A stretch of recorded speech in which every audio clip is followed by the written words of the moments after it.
Okay, for this exercise, I'm gonna show you how to activate your deep neck flexors. So these muscles are along the front of your spine, behind the trachea, right in the front of the neck here. They're super important.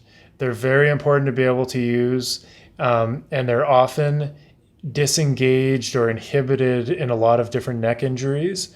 And there's some good evidence that shows that retraining these muscles can be very helpful for all sorts of different neck conditions.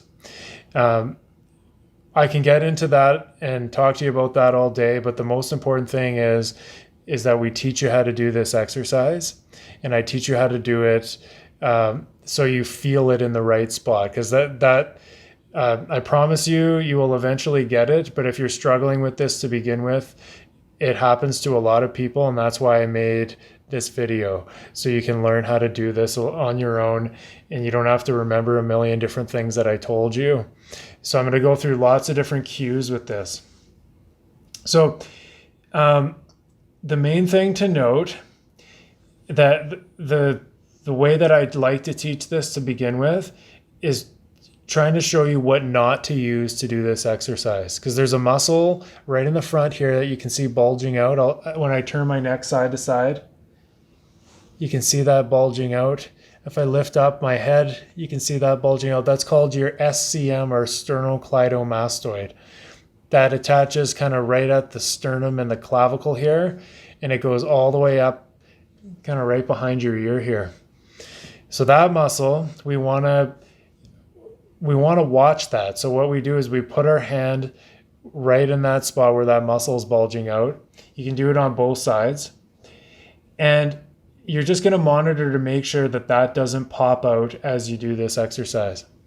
The next thing you're going to do is the chin tuck. So the chin tuck is just this. You can see that popped out a little bit. You maybe didn't notice that because my hands are there, but I'm going to go a bit slower this time.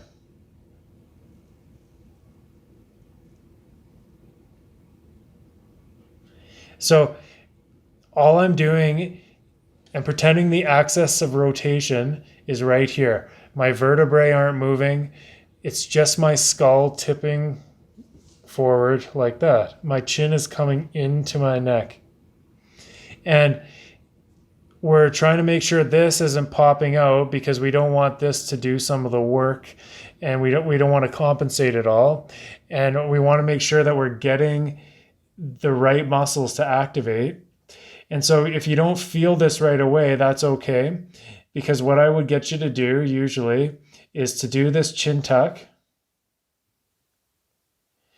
and hold it. And sometimes we start off with 5 seconds or 10 seconds, and we just keep doing it until you're tired. And as you get tired, if it's the first time you're doing this, you may not feel these muscles engage until you start getting tired. I can feel them almost right away because I teach this all the time. So I've gotten really good at engaging them and feeling it. But it takes a while sometimes for your brain to connect with these muscles again. So I'll show you again. It's just my head isn't coming off the table. My skull is just tipping forward, and I'm monitoring this SCM muscle to make sure it's not popping out when I do this.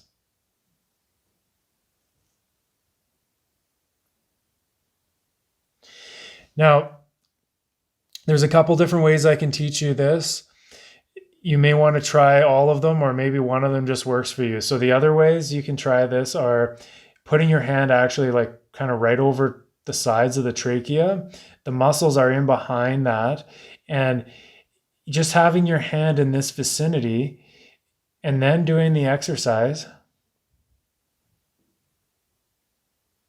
can sometimes just help your brain fire those muscles a little bit better. So putting your hand right in that area where they live can be a very useful way to get them going. Another add-on to this is, as you're doing this, whichever place you have your hand, you can look down with your eyes all the way as far as you can go, and then do the chin tuck at the same time. And when you look down, that will also help that muscle to fire up a little bit more. So that's another really good cue for you. You can add on another technique. Sometimes you'll see people get you to use a towel. So I just have a little hand towel here. It's rolled up, and I'll just roll it up a little bit more here. So it is not rolled up so high that my head is coming off the bed, but it's just taking up that space behind like right underneath the base of my skull, between my neck and the bed. So you kind of have to adjust the towel to get the right width. And then when you do that chin tuck, the base of your skull actually presses into the towel, or like the back of your neck will kind of press into that a little bit. So some people use the towel as a cue as well, and a way to help you use these. So what you can do is push against the towel with the chin tuck, but I would also add on those other things. I'd make sure that SCM muscle isn't popping out. And I'm going to look down too at the same time. And when I do all of those things together, that actually made it really good. I got a really good engagement with that. But it could also be that I've been doing this repeatedly, so it's just getting easier to do it as I film this for you. So there's lots to think about with this. I have this video. It's kind of like a precursor to so many different neck exercises. So I may redo this as we go, but I've given you all the different cues that I would use to try to teach you in the clinic how to do this. And we basically just keep doing it until you start feeling it in the right spot. And that's the most important thing. When you do this, you need to feel like a pressure building up right in the front here, kind of behind the trachea. When you feel that pressure and those muscles starting to fire up, that's when you know you got it. Hopefully this helps you out.